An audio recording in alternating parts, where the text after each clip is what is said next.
Greetings, everybody. My name is Grant Rich. I'm senior contributing faculty here at Walden. I was asked to speak on cross-cultural and multinational research with a developmental emphasis. Next slide, Julie, please. So a little bit about myself. I've taught in a range of places and researched in a range of places within and beyond the United States. I'm here in Alaska, but I've taught for a year in Cambodia. I've taught for an extended semester in India, and I've been to Haiti numerous times, mostly conducting research. My own personal educational background is I received my doctorate in psychology from the University of Chicago. They have a program in cross-cultural human development that, especially when I was there, was really unique. Harvard Social Relations might have been the one that was parallel in that era. But I was fortunate that such a program existed. And since I've earned my PhD, I have 20 years of experience teaching and research. I do a lot of publishing, 75 peer-reviewed articles and books chapters.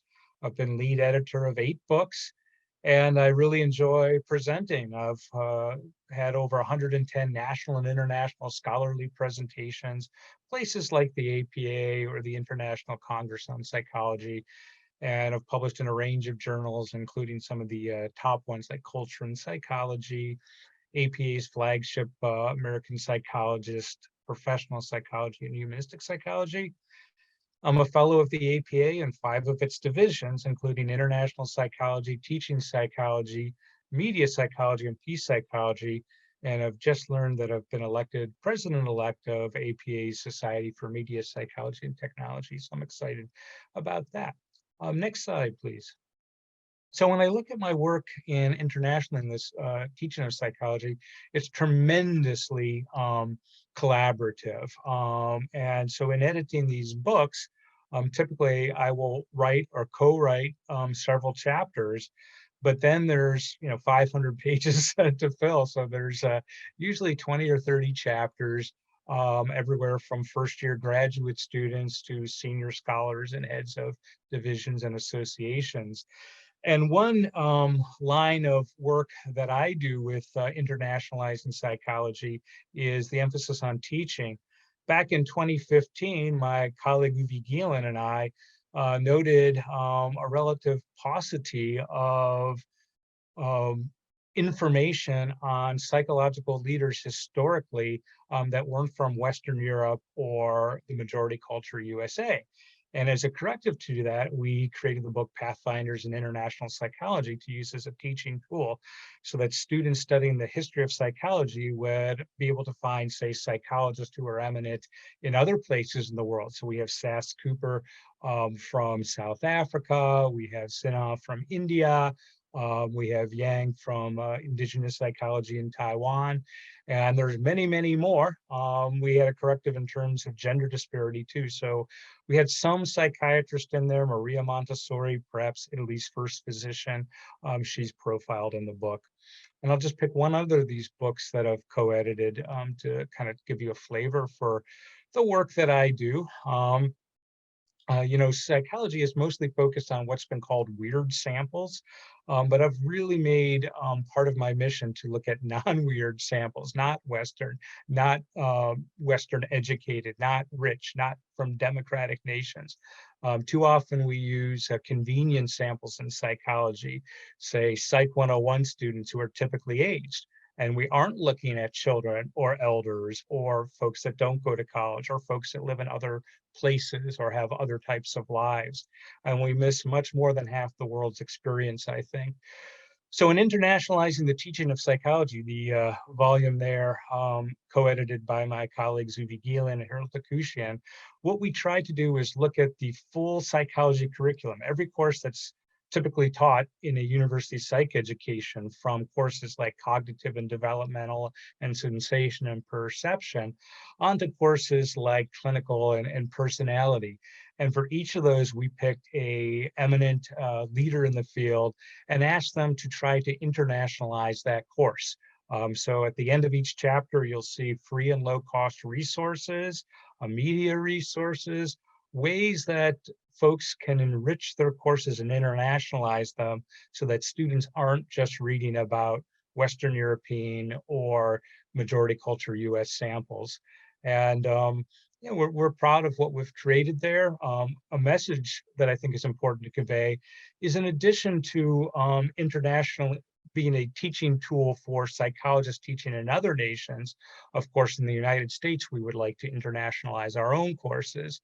And so we really aim to select resources that were readily available and didn't require, say, access to specialized or expensive databases. Next slide, please. So in addition to that internationalizing teaching focus, I also have a regional and topical foci.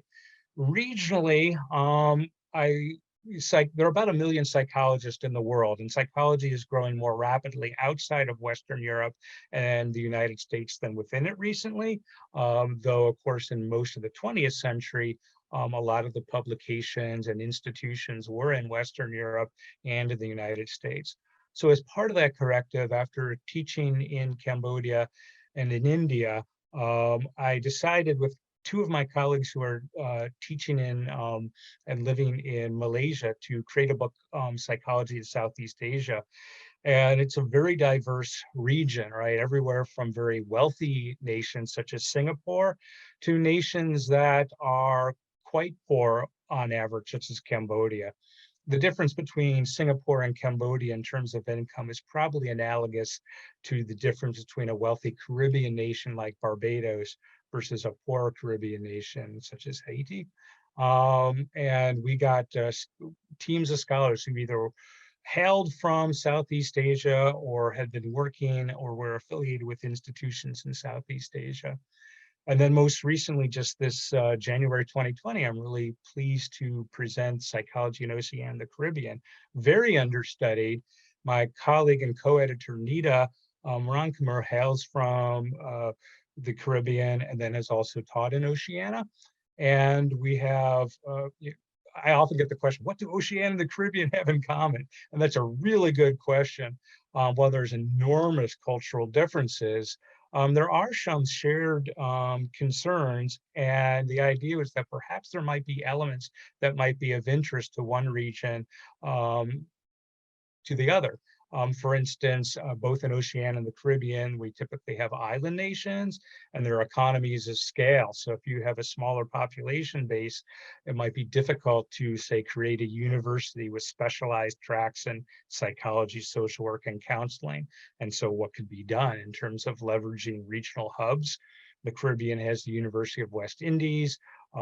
Fiji serves kind of as an educational hub for a lot of Oceania as well. Other shared concerns could be climate change, natural disasters, the economies, the legacy of colonialism.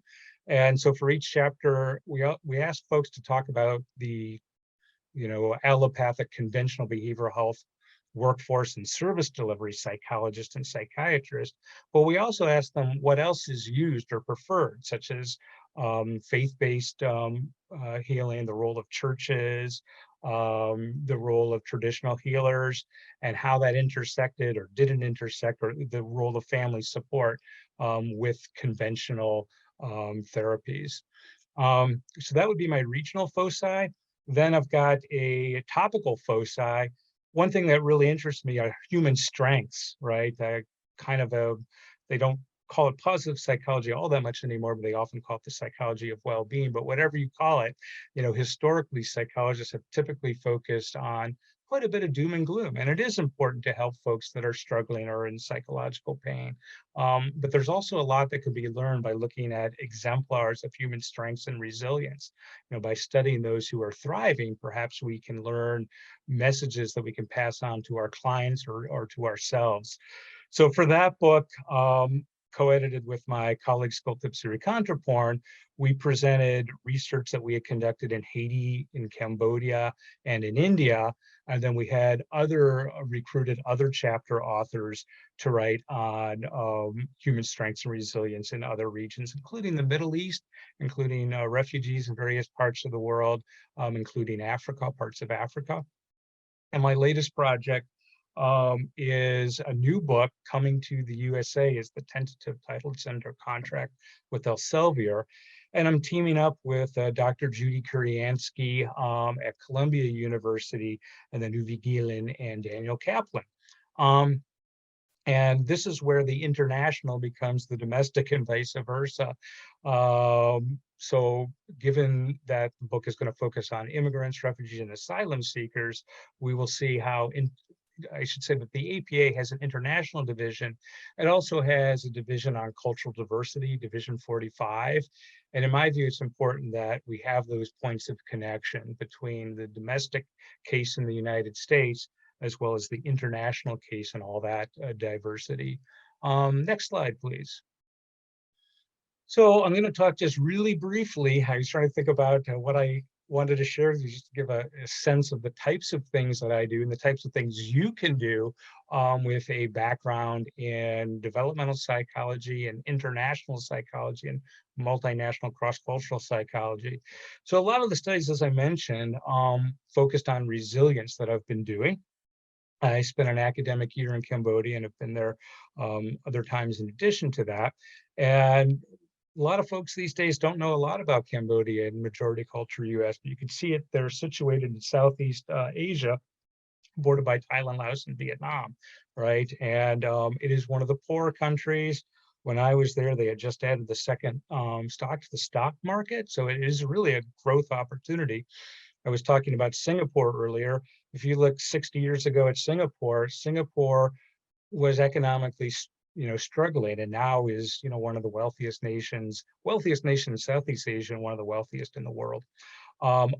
Also, Cambodia has lots of rural areas above and beyond its capital city.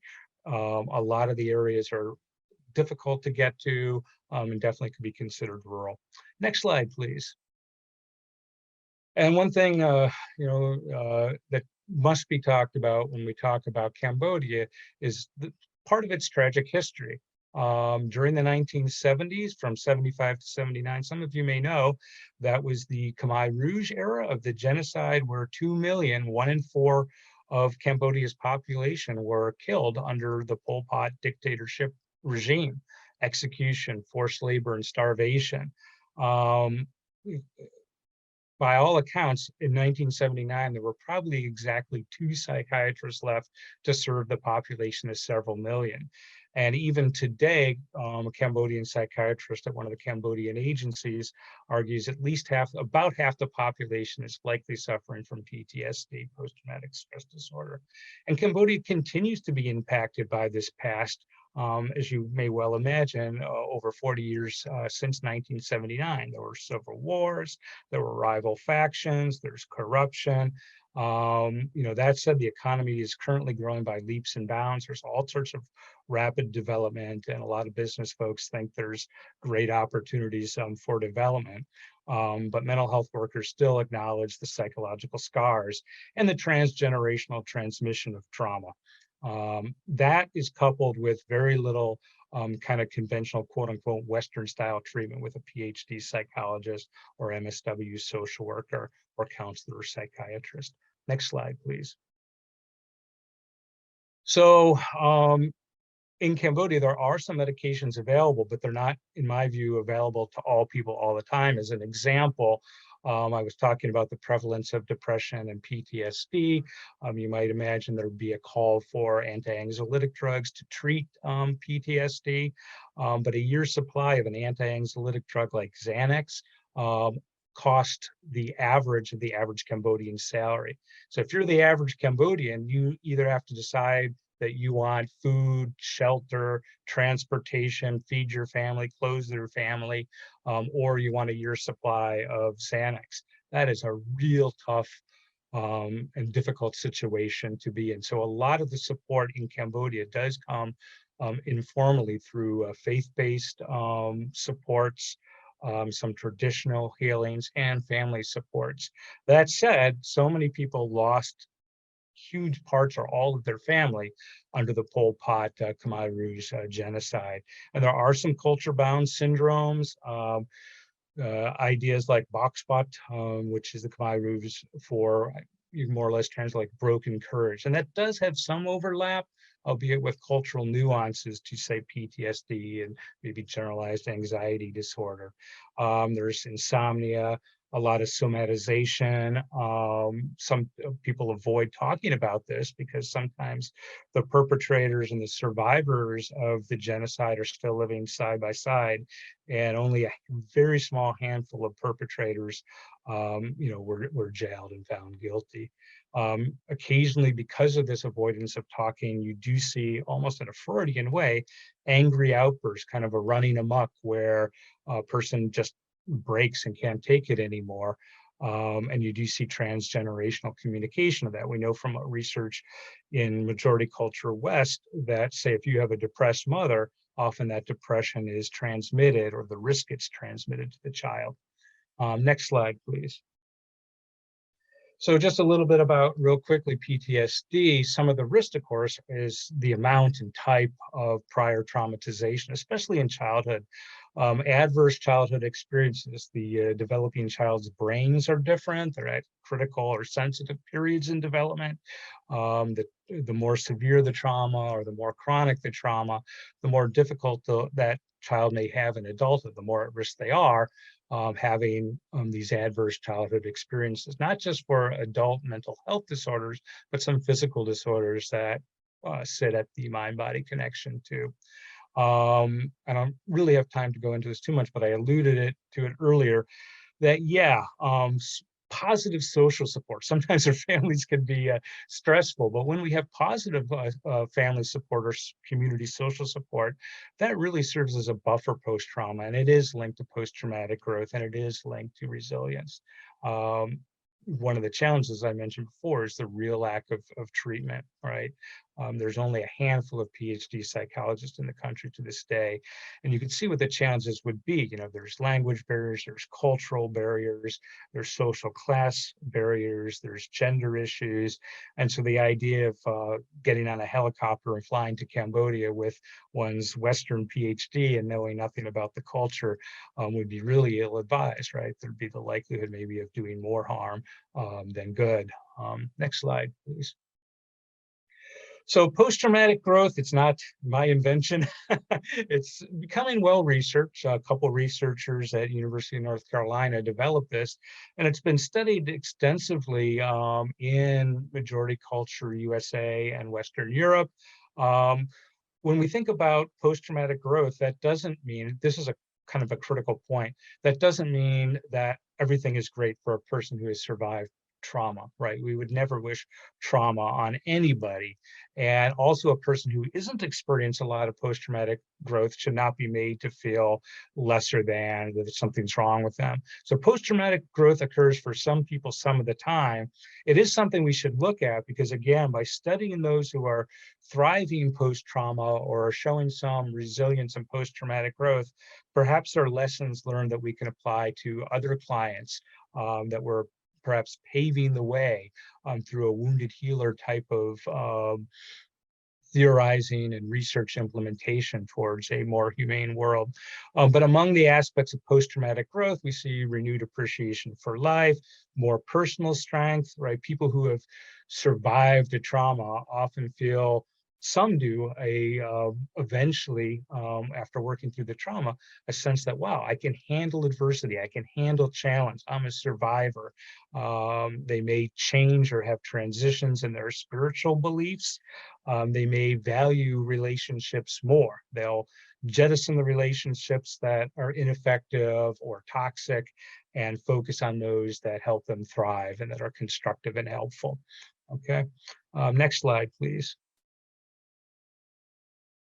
So we worked through the university where I was teaching in the capital city of Cambodia. And a good point for students to know is, when you're doing cross-cultural, multinational, or international work, it's often really advised to do mixed methods work. For most of the 20th century, a lot of psychology focused on quantitative questionnaires, and those are great, so long as they have reliability, validity, and they're normed to the population. But just because the adult resilience measure or the life event checklist or the post-traumatic growth inventory work with majority culture Psych 101 students in the USA doesn't at all mean that they're capturing these concepts in another culture.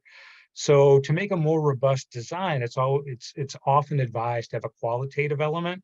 And so we did do qualitative interviews. We had semi-structured 20 open-ended questions asking about positive experiences after life crises, particularly focusing on three main aspects of post-traumatic growth: personal growth, your interpersonal relationships, and your spirituality.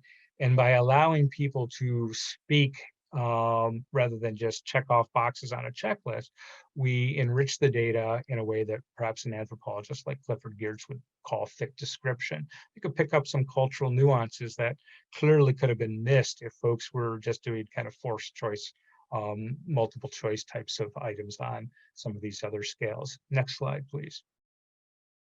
So this was the first research project conducted at the American University there in Cambodia. And so we needed to create an institutional review board. We wanted to be completely ethical. And as you can imagine, historically, there was a lot of distrust between community members and government or other authorities. And that's totally understandable given what the Pol Pot dictator under the Khmer Rouge regime led to, right? So I was really delighted that the board came together sensibly. There were faculty members, public members, student perspective on the institutional review board. And folks really thought it through carefully, not just consent, not just getting someone's signature, but getting informed consent where the person knows what they're agreeing to do. And I was also given the permission just to stop doing the study if they don't want to do the study anymore, for whatever reason, right, with no penalty. We also had a long talk about incentives because we wanted to stress the voluntary nature of student participation, so that in this academically rigorous school, if the incentives was offered, there were concerns that we wanted to have safeguards that the student didn't feel that the incentive was so enticing that they felt compelled to do it. So next slide, please. And so, yeah, we had several quantitative measures. We had, again, after the Khmer Rouge, a lot of the religious infrastructure became absent, right? The people who spoke a different language or wore glasses or were educated or were leaders like Buddhist monks were, executed. And in fact, the post-genocide, a lot of the Buddhist teachers came from elsewhere in Southeast Asia, Asia, and even Western nations to kind of rebuild and help Cambodia. Our sample was a little different with college students, but 93% did report Theravada Buddhism. And this is an urban sample, and it has a higher SES. I think we're calling it moderate SES, but it's probably moderate to high. Next slide, please. And I was surprised. I thought the amount of trauma would be high, but I was stunned to see how high it was. 97% of our university student sample reported at least one trauma on the life events checklist. 84% endorsed 5 or more types of trauma. The most common type of trauma were car accidents, and Cambodia, there's different vehicular and traffic regulations and different amounts of enforcing. Around the time I was there, they did start to require that moto drivers wear helmets. But after car accidents, most endorsed trauma types for natural disaster and severe human suffering. And you could see some of the significant correlations, associations between various elements of post-traumatic growth with different components of resiliency, individual resiliency, relational resiliency, and contextual resiliency. So this is support that post-traumatic growth, as the literature and theory suggest, is linked and does overlap somewhat with resiliency. Next slide, please. And education level was positively correlated with relating to others, seeing new possibilities in life, and spiritual change. Next slide. I have too much time here. get to the qualitative stuff just a little bit. We have 5 different categories of qualitative results that our coding and recoding and inter-rater testing came up with. Personal growth, whoops, next slide, please. Personal growth, interpersonal growth, transitions that facilitate growth, the role of religion and spirituality and happiness. Next slide, please. I'll go through these a little quickly. But among the things that our sample tended to report that emerged from these qualitative interviews, that a number of our sample reported personal growth, that they learned something about themselves. They learned to accept themselves more and respect themselves, that they felt more self-actualized, that having worked through that trauma to the point at which they were, they felt able to solve problems. They felt empowered, right? An increased sense of personal strength. And there is this paradoxical element to PDG, right? Again, no one wishes trauma upon anyone. And yet, many people come to a point of understanding where they say, wow, I see flaws in people, but I also see good qualities in myself and in others. Next slide, please. People tended, as I mentioned earlier, that they retooled their social networks. They kind of jettisoned people that were toxic or destructive or unhelpful to them, and really began to value more their friends and family who were helpful, right? And many people experiencing a trauma and experienced then some post-traumatic growth and resilience really feel a renewed sense of connection of what really matters. And for many people, that is trusted family and friends. Next slide. And people, as I mentioned, typically move from a sense of initial, obviously, fear and anxiety and sadness after a trauma to eventually, many of our participants move to a sense of having courage with respect to the world, and in fact, being even more open to new experiences and having increased empathy for others.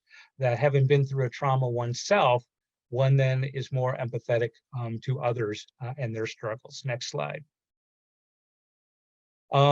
The role of religion and spirituality merits a lot more research. One of the reasons is that our sample was atypical. We had young, typically aged college students, 18 to 22 or so, at a school that called itself the American University, right? So it kind of self-selected for students who maybe eventually wanted to transfer for graduate work to England or Australia or the USA. And so some of the students would report that, unlike some of their age-mate peers or their parents, the role of spirituality was less for them. So it is really important in psychological work like this that we don't take one sample of 70 persons to stand for or represent, millions of people in Cambodia. And finally, happiness. Money came up a lot.